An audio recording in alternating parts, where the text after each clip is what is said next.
예, 박근혜 전 대통령에 대한 검찰 수사가 본격화됩니다.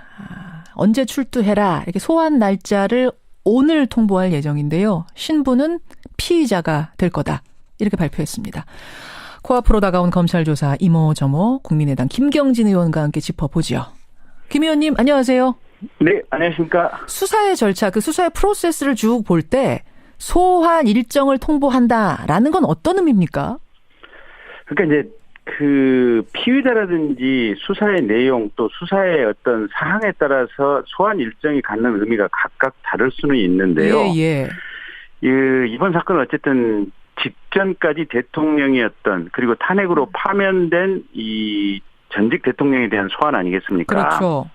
그러면 아무리 탄핵으로 파면이 됐다 그러지만 전직 대통령이기 때문에 소환을 여러 차례 할 수는 없거든요. 아하. 많아봐야 2번, 그렇지 않으면 1번 정도 조사를 하고 가부간의 구속 불구속 또 기소 불기소 여부를 결정한다라고 우리가 예상을 할 수 있고요. 예. 그렇다고 친다면 이미 매실은 익을 만큼 익었다. 그러니까 수사에 필요한 내용은 거의 다 완성되기 직전의 단계다 이렇게 봐야 될 것 같습니다. 그렇군요. 그러니까 전체적으로 보면 그 최초의 검찰이 그 박근혜 전 대통령에 대해서 현직 대통령 시절에 이미 공범으로 공소장에 기재를 했지 않습니까? 했었죠. 예. 그다음에 특검도 이 지금 삼성 부회장에 대한 수사라든지 여러 사건 공소 제기를 하면서 박근혜 당시 대통령에 대해서 피고인들의 공범이다라고 분명히 적시를 했었고요. 특검도 그랬고 검찰도 그랬습니다. 예. 그렇다고 한다면 그때 당시 각각 검찰과 특검 수사에서 박근혜 당시 대통령을 피의자로 공소장에 기재할 수 있을 정도로 수사가 거의 무르익었었다. 아하, 알겠습니다. 그렇지만 대통령이기 때문에 못 불렀던 것뿐인데. 예, 그렇습니다. 그리고 이제 또 한 가지가 이게 지금 대통령 선거가 이제 한 5, 6일 후에 다가올 것으로 지금 이렇게 예상이 되는데. 그렇죠.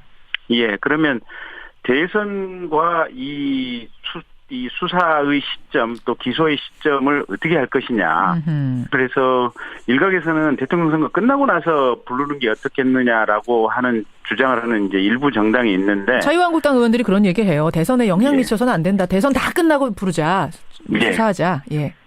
근데 검찰에서는 오히려 그렇게 대선 끝나고 부르는지 여부를 결정하는 것 자체가 검찰 수사가 정치에 의해서 좌지우지된다라고 결론을 내린 것 같습니다. 그런 것 같아요. 그렇죠.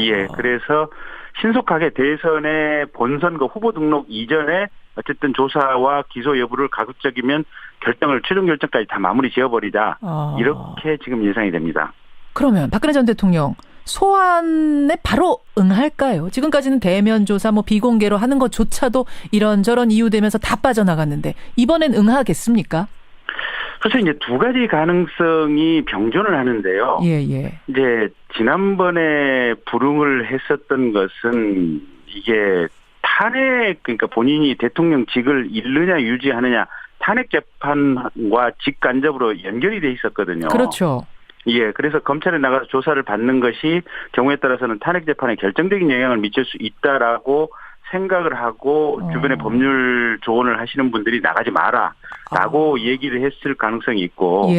근데 이제 지금 상황은 탄핵에 대해서 가부간의 결론이 나버린 상황이니까 오히려 불출석을 하게 되면 체포영장이라든지 또는 구속의 사유가 누가 봐도 더욱 더 명백해지는 상황이기 때문에 그래서 이제 나가야 된다라고 조언을 하는 이제 분들이 있을 수가 있고요. 반면에 또 한 가지 가능성은 공범들 다 구속되지 않았느냐. 주변에 있는 측근들. 그렇다면 박근혜 대통령도 나가서 조사를 받고 나면 곧바로 구속영장이 청구될 것으로 당연히 예상이 되는데. 당연히 예상하세요? 소환 조사하고 나면 반드시 구속될 거라고 보세요? 저는 그렇게 예상을 하고 있습니다. 어느 정도나 그 퍼센트를 보세요? 거의 99% 보고 있습니다. 99% 구속될 거다 소환 조사 받으면. 그러니까 자연인으로 본다면 이제 대통령 아니니까요. 그렇습니다. 자연인 A 씨라고 본다면 반드시 이 정도 사안이면 구속 수사할 수밖에 없다. 그렇습니다. 그렇군요. 그게 그러니까 검찰도 영장을 청구할 수밖에 없는 게요. 일단 탄핵에 의해서 파면된 대통령 아닙니까? 그렇죠.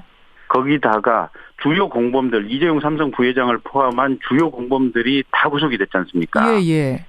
거기다가 본인이 탄핵 재판 과정에서도 밝혔듯이 결국은 이 헌정 파괴의 프로세스를 여러 가지로 나열을 했는데 예. 마지막에 최종적인 이 탄핵 결정이 인용된 결정적인 방점은 이 절차적인 어떤 헌정 질서 파괴 행위거든요. 그걸 수사에 응하지 않고 탄핵 재판에 있어서 여러 가지 어떤 그렇죠. 절차적으로 회방을 놓았다 이런 부분이 이제 어떻게 보면 헌정 파괴의 어떤 가장 중요한 부분 중에 하나다라고 이 헌법재판소에서 적시를 했는데 예.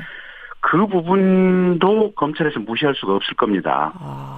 게다가 예. 최초에 이 사건이 드러났을 때 박근혜 대통령이 최순실 씨가 잠시 보좌진이 완비될 때까지만 이 어떤 이 연설문이라든지 이런 부분에 대해서 도움을 받았고 그 이후에는 받지 않았다고 했는데 예. 나중에 보니까 이게 다 거짓말인 게 드러났지 않습니까? 그랬죠.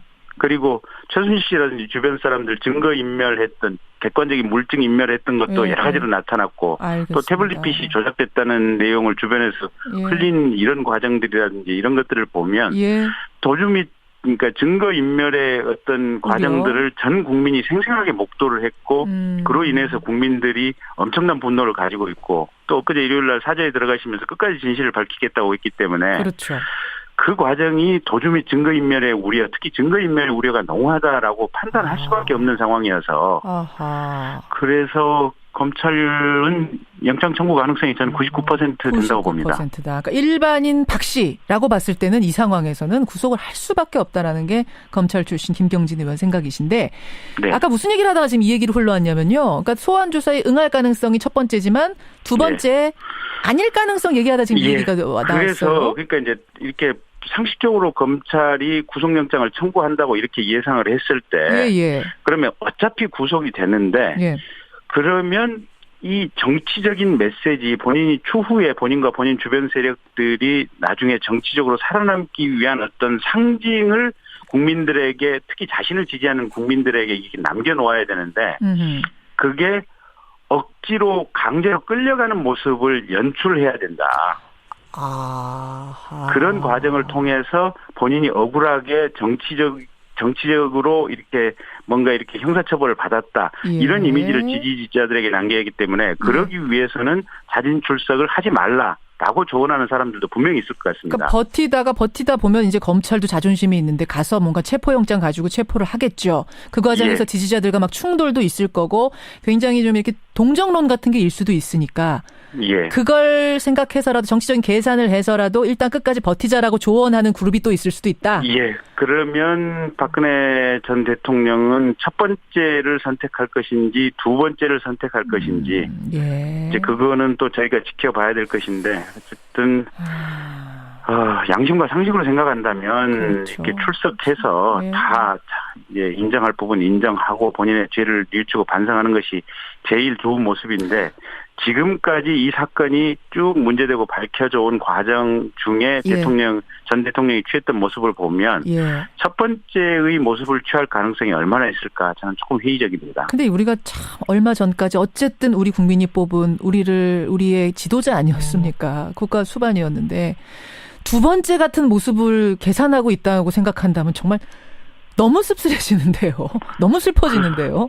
그렇죠. 이미 지나오는 모든 과정들이 국민들의 마음에 계속해서 이렇게 아픔과 뭔가 이제 드디어 굳은 살까지 바뀌어오는 그런 과정들이었죠. 그러니까요. 알겠습니다. 어쨌든 그 두 가지 가능성 지금 말씀하셨어요. 첫 번째가 되길 바라고요. 포토라인에 서는 게 또 하나 문제가 되고 있습니다. 지금 검찰이 어떤 예우도 하지 않겠다고 한 걸로 봐선 포토라인에 서는 거죠. 그렇습니다. 서는 거죠. 근데 일각에서는 공개 소환, 포토라인에까지 서는 거는 이건 좀 그렇지 않느냐. 대선에 엄청난 영향을 줄 수 있을 것 같다. 이런 의견 어떻게 보십니까? 글쎄 근데 이거는 검찰이 포토라인에 세운다기보다도 출석하는 과정을 그 앞에서 기자들이 기다리고 있다가 사진을 찍는 거 아니겠습니까? 검찰의 포토라인이라고 하는 것은 이게 그 기자들이 사진을 찍는데 무질서하게 사진을 찍다 보니까 들어오는 피의자라든지 참고인들이 이렇게 몸이 다치고 여러 가지 불상사가 생기다 보니까 그걸 조금 막기 위해서 일종의 선을 쳐놓은 것에 불과하거든요. 예. 그러면 대한민국 사회가 언론의 자유가 분명히 있는 거고 예. 전직 대통령이라고 하는 중요한 공인이 검찰에 출석해서 조사를 받는데 예. 검찰이 그럼 기자들에게 당신네들 오지 마라, 취재하지 마라, 그럴 수도 사진 없고. 찍지 마라 이렇게 얘기할 수는 없는 거 아니겠습니까? 근데 뭐 예전에 보면요, 밤에 연예인들 같은 경우에 뭔가 배려를 해줘가지고 뒷구멍으로 살짝 들여보낸다든지 뭐 이런 게 있긴 있었거든요. 이런 거 이번에는 적용되면 안 된다고 보세요? 뭐 굳이 검찰이 그런 선택을 하는 것이 불가능한 것은 아니겠지만 예. 이게 대한민국 전 국민 또 전 세계인이 주목하고 있는 사건인데 검찰이 과연 그런 선택을 하는 것이 첫째는 바람직한가?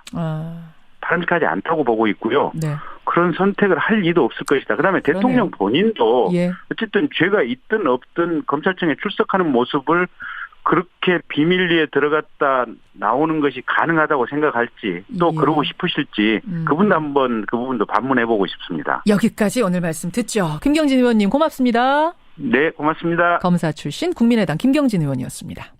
저는 오히려 그렇게 대선 끝나고 부르는지 여부를 결정하는 것 자체가 검찰 수사가 정치에 의해서 좌지우지된다라고 결론을 내린 것 같습니다. 그런 것 같아요. 그렇죠. 예, 그래서 신속하게 대선의 본선거 후보 등록 이전에 어쨌든 조사와 기소 여부를 가급적이면 최종 결정까지 다 마무리 지어버리자. 이렇게 지금 예상이 됩니다. 그러면 박근혜 전 대통령 소환에 바로 응할까요? 지금까지는 대면 조사 비공개로 하는 것조차도 이런저런 이유 되면서 다 빠져나갔는데 이번엔 응하겠습니까? 사실 이제 두 가지 가능성이 병존을 하는데요. 예. 이제 지난번에 불응을 했었던 것은 이게 탄핵, 그러니까 본인이 대통령직을 잃느냐 유지하느냐 탄핵 재판과 직간접으로 연결이 돼 있었거든요. 그렇죠.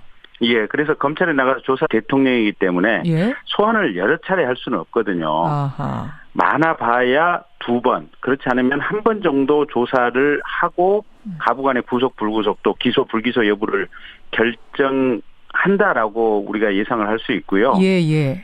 그렇다고 친다면 이미 매실은 익을 만큼 익었다.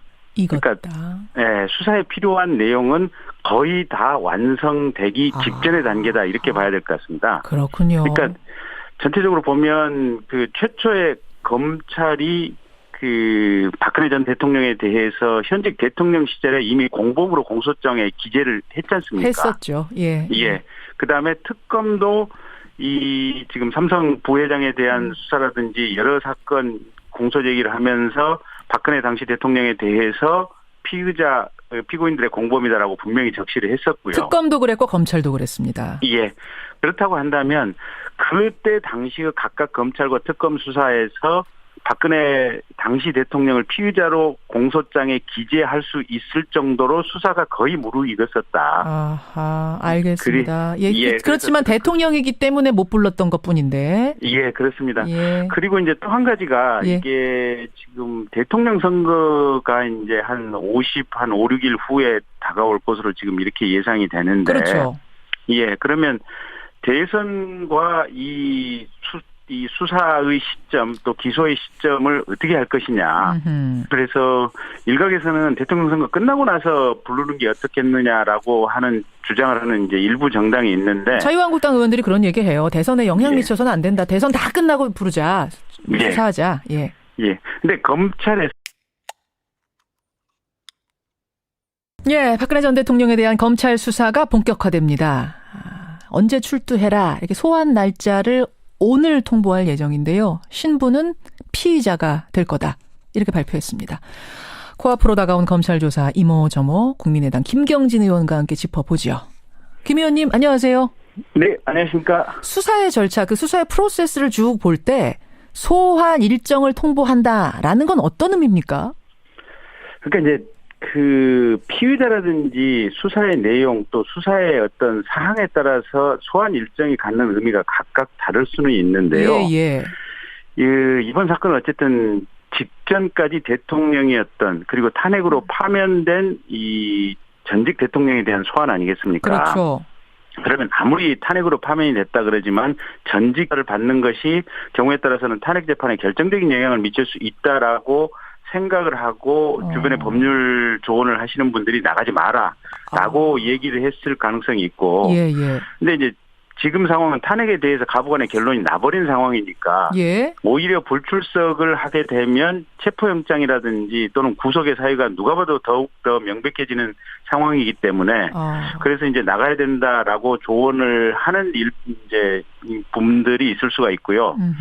반면에 또 한 가지 가능성은 뭐 공범들 다 구속되지 않았느냐. 예, 주변에 예. 있는 측근들. 그렇다면 박근혜 대통령도 나가서 조사를 받고 나면 곧바로 구속영장이 청구될 것으로 당연히 예상이 되는데. 당연히 예상하세요? 소환 조사하고 나면 반드시 구속될 거라고 보세요? 저는 그렇게 예상을 하고 있습니다. 어느 정도나 그 퍼센트를 보세요? 거의 99% 보고